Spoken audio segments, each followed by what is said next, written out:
உன்மடியில் நான் உறங்க கண்ணீரண்டும் தான் மயங்க என்ன தவம் செய்தேனோ என்னவென்று சொல்வேனோ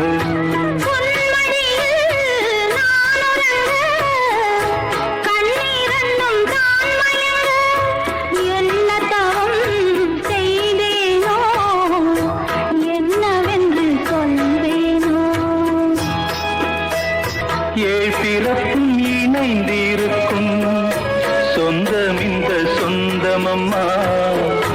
வாழ்விருக்கும் நாள் வரைக்கும் தஞ்சமுந்தன் நெஞ்சமம்மா